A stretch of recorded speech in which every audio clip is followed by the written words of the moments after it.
So a disaster has happened. My nice Worktunes Connect headphones have stopped working. Quite irritatingly, they did this whilst I was in the chemo ward receiving treatment for multiple sclerosis. One thing that helps me control my anxiety is being able to block out the sound around me while substituting my own reality. Adam Savage style, I guess. What happened here, I believe, is probably due to this insulation breakdown and lack of strain relief. So I happened to be in the area of a Bunnings that had new ones, so I bought a new set. These I'm going to keep nice and fresh and handy. These ones I'm going to do what I've wanted to do for years. I'm going to firstly see if I can fix them, and then I'm going to see if I can take the microphone that is way around the side here in a really useless position and make a nice little wind filtered boom to bring it round by my mouth. And it might make it actually useful for both phone calls and also maybe video recording. So these have done a fair bit of work on the Argo in harsh conditions, so they don't really owe me much. And if you're new to this channel, the Argo is my 8-wheel drive amphibious vehicle. I have a little unit up here in my display section, my mini museum. This is a model of that kind of vehicle. That's my mobility aid because I have multiple sclerosis. In any case, I think we're going to try and get this apart. I haven't wanted to pull these apart because I've been worried about buggering them up. Now, I built something very similar to this like 15-20 years ago. I put some 8-home computer speakers inside some earmuffs and put my own bit of electronics in and made basically a headset out of earmuffs, and they were really nice. But having an off-the-shelf solution like this seemed much more attractive. So the day has come. I'm going to pull it apart and see if I can make it work. Firstly, I'm going to replicate why it doesn't work. We're going to push and hold this, and that would normally turn it on, but you can see here, if I turn off the overhead lights, you'll see a brief little blue flash. That's all it now does. I believe if the battery is in this side, that might be the cause, or maybe these wires have shorted. I don't know. Let's disassemble and find out. Having never disassembled these before, I'm not sure if I can, but I'm going to have a good attempt. These, I think, if you turn them 90 degrees, there is a flat that you can then slide these bits off. That's nice. So I'll turn this 90 degrees again, and you can slot these off. That was a nice guess. I wasn't sure if that would work. Now we have a cable trapped in this rubber bit along the top here, so I'm going to need to figure out how to get that off. I think we can just unthread it like that. I am guessing my way along here, and I'm actually doing a reasonably good job at it. Sometimes I'm not so good at guessing my way through things, and I am always corrected in the comments when I don't guess things correctly. But you guys have the benefit of hindsight. So this has got 2 little zip ties in here. Let's trim them out with a set of flush cutters that I didn't prepare earlier. There we go, and here we go. Good for getting the zip tie off without damaging the cable, although the cable is already damaged. I have some silicon cable somewhere that is 4-core. I may use some of that to correct this. Let's get rid of the extraneous bits. Alright, so I had a bit of success here. Managed to get my spudger tool in between the yellow. I did find that I could briefly get it in between the shell here, but that is exceptionally well on. I think it might be screwed on from the inside. I was under the thought that maybe this had been sonic welded, but it has not. They come off very easily when you get it right. So these are not glued on, so that I can reassemble that at some point. These, I'm surprised, I was initially surprised thinking that these weren't replaceable, but they are. So we have a speaker in here and a bit of foam, which you would expect considering they're designed to be sound deadening. Now I have to pick up my tool. Now I have tool in hand.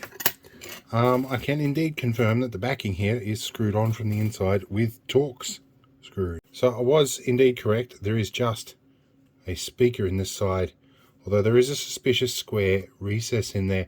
I think I'd better investigate this. Alright, like magic, some tools appeared out of nowhere. Let's see if we can get this on here.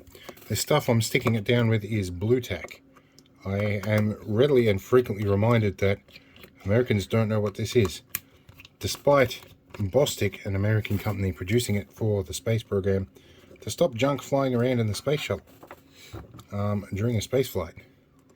It's basically a petroleum-based glue that is temporary. It's reusable. It's restickable. And it is vaguely grey-blue colour. Oh, there's the back. Aha! Okay, this would explain why that broken cable stopped it working. The battery is indeed housed on this side. Okay, and there is a ton of cables in that overhead connection. So I think what we're going to do first is we're going to get this speaker disconnected, which is going to require a soldering iron. And then we'll figure out what else we can do. Alright, we're a bit zoomed up now.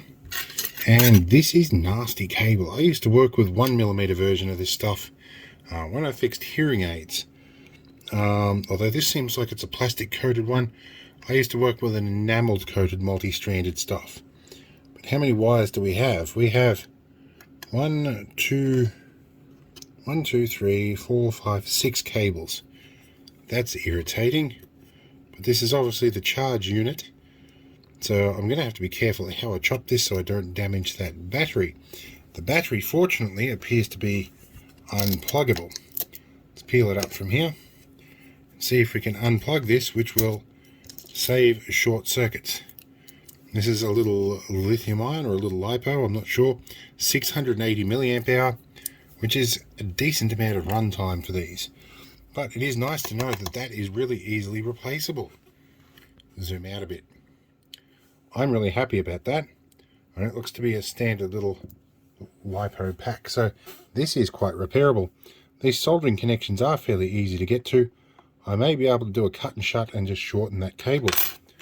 The strain relief here is molded on, and clearly not the greatest of ideas. Let's chop this off for now. The battery is gone, and we can strip that out. And this feels like it might be solid core cable, which will actually make my life a little easier. From here, I'm going to see if I can reuse this strain relief and see what else can be done. I may be able to use the existing length of cable and shorten it up a ½ inch or so. We might get away with that. Okay, so I've managed to get the cable out, and with a little hand drill here, got the inner diameter of the strain relief big enough to get that cable through. I was planning on adding some heat shrink tubing, but out of all the sizes I have, I've either got too big or too small. So we're going to omit that. So I'm going to thread this on first, so that I have half a chance of actually stripping the cables back on this, and then we'll see if we can solder it on.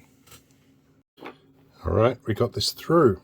Now, the really tricky bit with this stuff is getting the insulation off. I'm going to use a nice sharp pair of flush cutters, a new pair. I'm going to give it a gentle squeeze at about 4 different positions, and we're going to try and pull this off very gently, which sometimes can be catastrophic if you haven't cut through far enough. And of course, if you cut through too far, we don't have much cable to fall back on. So we're going to try and do this and not knock the camera off the table. And this is some very nasty cheap plastic coating on this. So I'm going to get the phone out of the way and do this properly, and we'll be back. Okay, we've got a close-up here, and squeaky seat in the background. That's probably a sign it's about to die from my girth. So, anyway, we have a soldering iron in the background. Now, normally, what you could do is use a pair of flush cutters here and very carefully strip some of this insulation off. However, experience tells me I may actually be better off directly tinning with the plastic and melting it off, especially if it's a type of enamel. May be designed to do this. So let's see what happens if we try and directly tin one of these. It may be more successful than trying to strip it back. And it would appear from the smell, oh, that's a very familiar smell. Yes, it's just like telephone wire. Let's see if I can focus on that bit.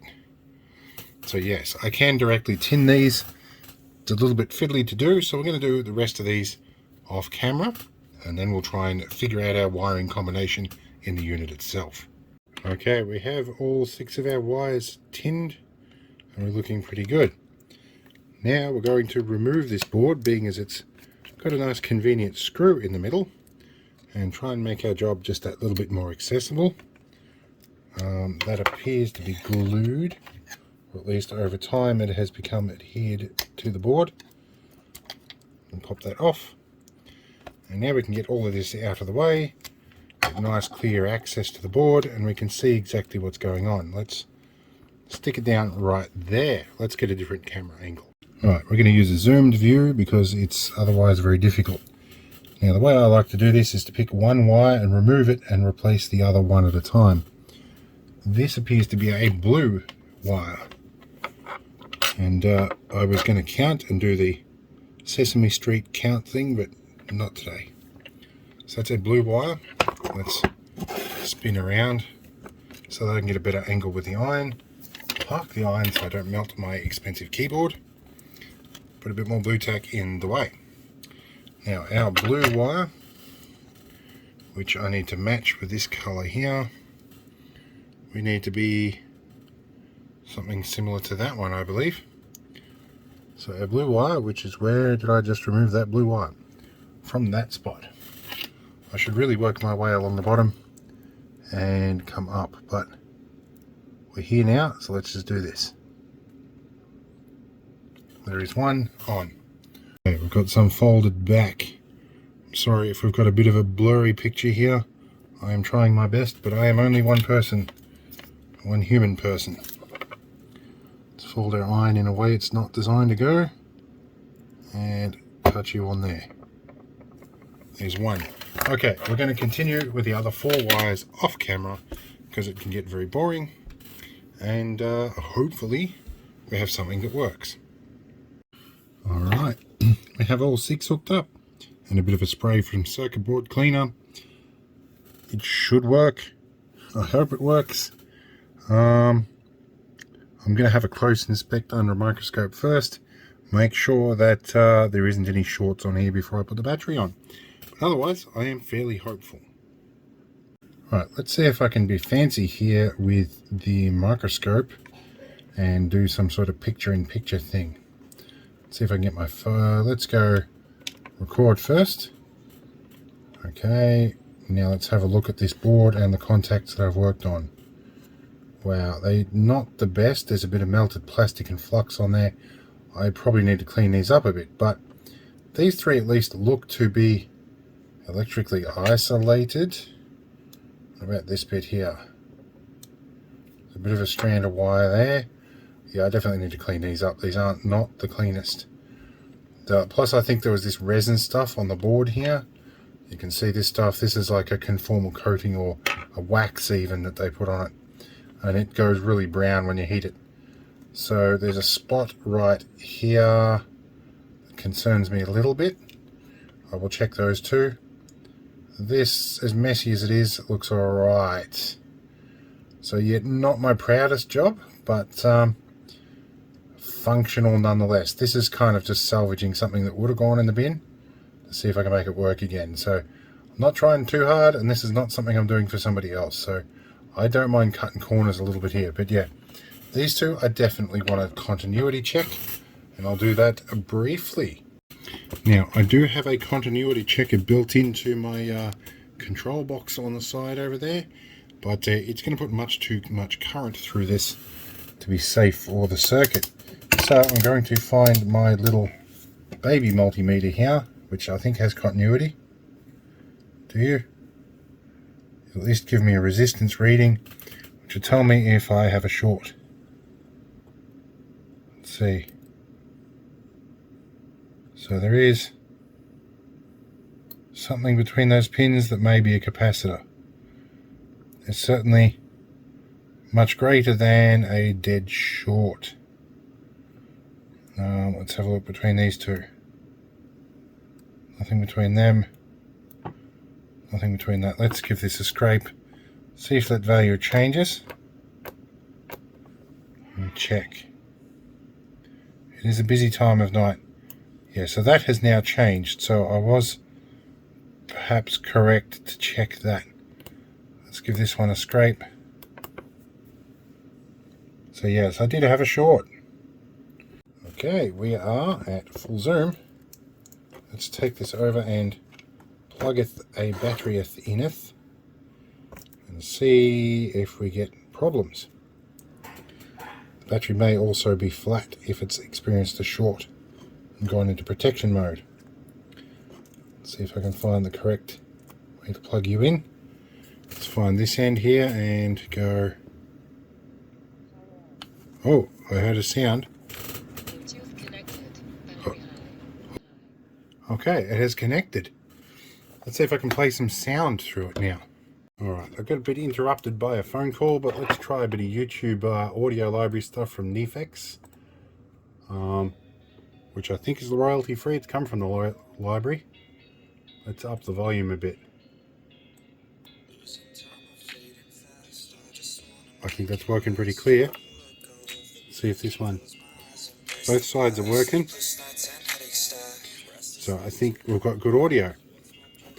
Alright. Now, I'm going to reassemble this side.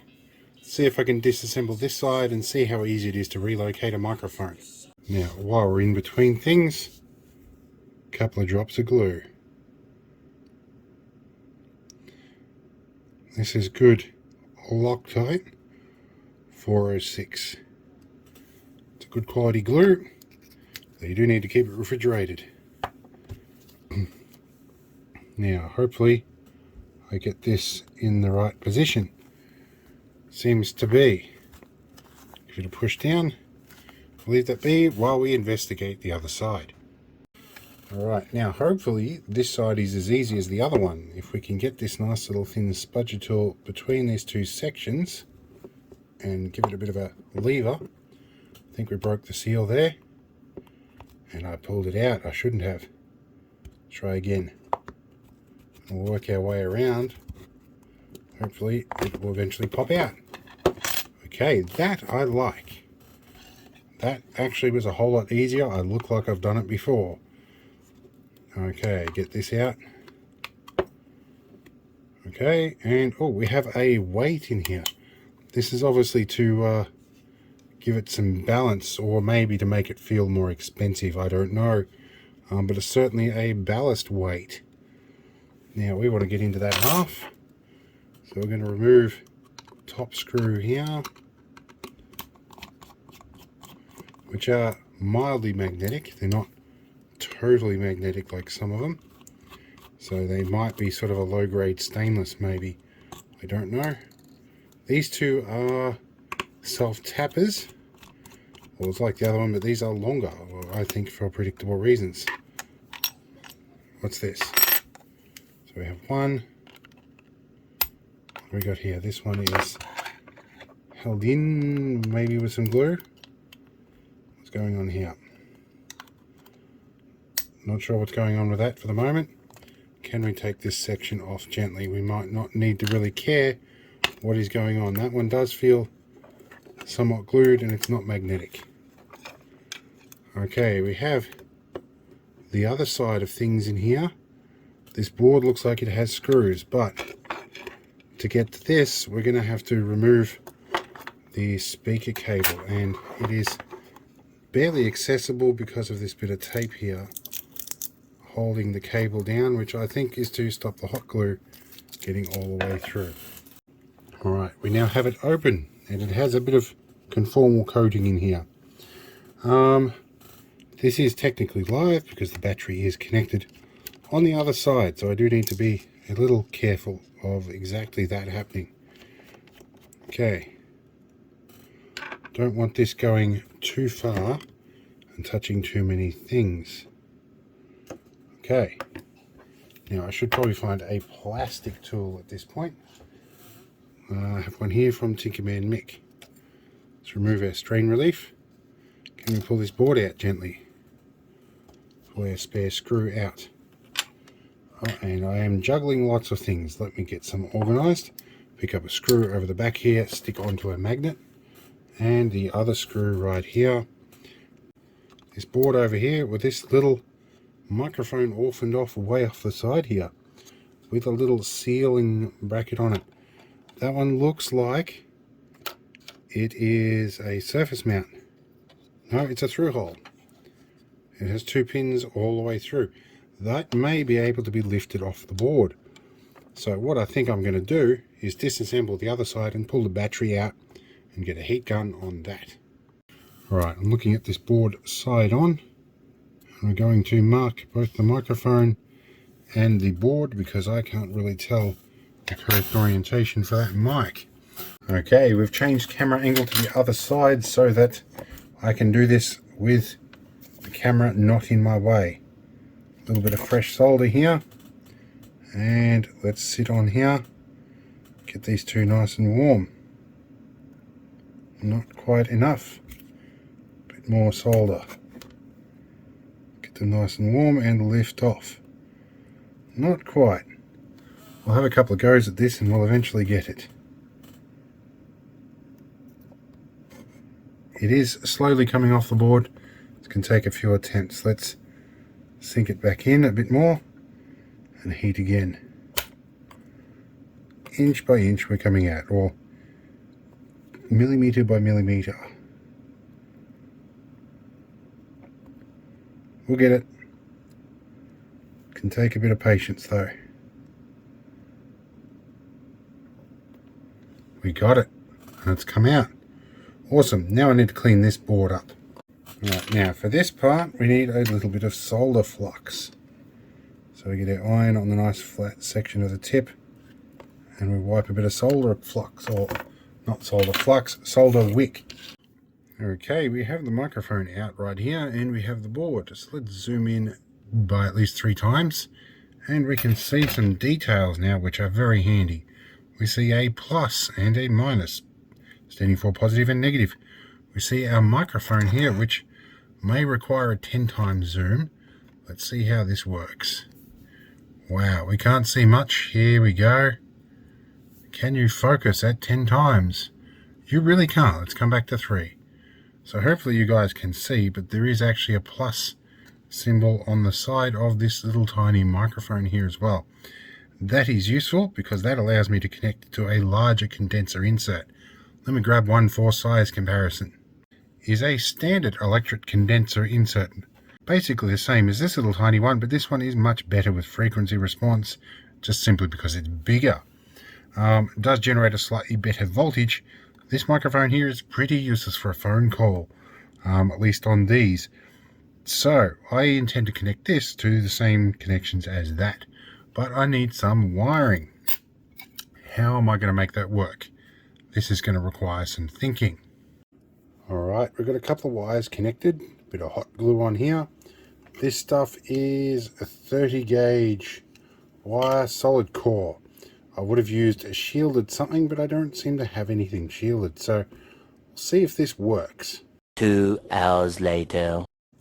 Alright, so my camera slash phone went flat, so I had to charge it. In the meantime, I have been working on this. I have it fully reassembled, and I managed to get the larger microphone working after I had to disassemble and reattach my connections to the board. I also inserted a 3mm screw here with some hot glue to keep it self-retaining that I can attach a boom to. The microphone works very nicely.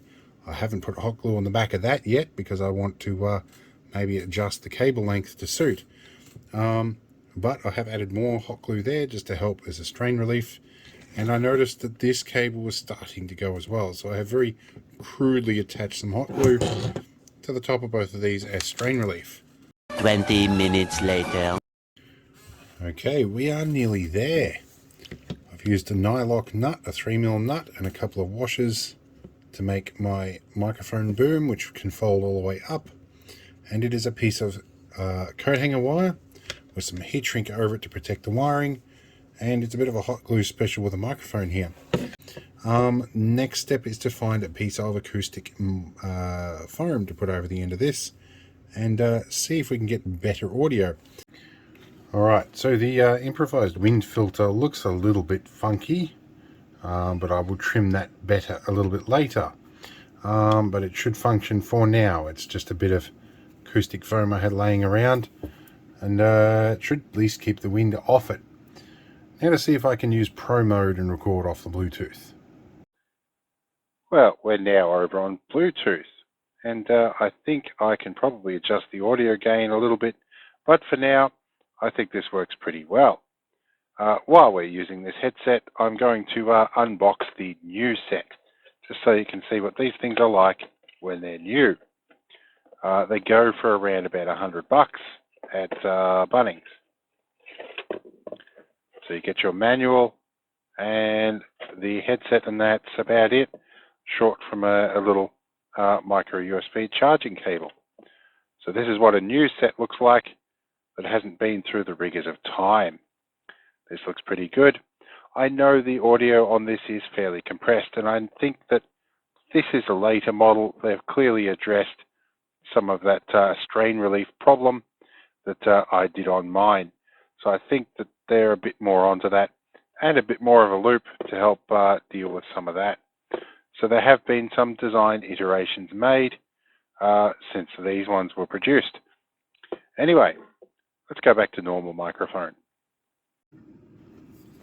Well, I'm pretty happy with how this has turned out. So I have my long boom Bluetooth headset here and my standard one. Might line these up so I can get myself a good little thumbnail, and we can have all of these pointing at them to do a thumbnail. In any case, if you have seen this, you'll probably know which thumbnail I ended up choosing. In any case, I hope this was an interesting little experiment into how one might modify one of these Bluetooth headsets to make them a little bit more useful in the field, because making a phone call on them is practically useless with a microphone hanging out the side. So maybe 3M, if you want to make another version of these, maybe put a mic boom on them. Anyway, let's move on, and I hope you'll see in another video something more interesting. I don't know what else I'm going to do right now, but I'm going to go play with this because I did this for a reason. You might hear it in other videos, I'm not sure. It's all fun. In any case, I'll catch you later.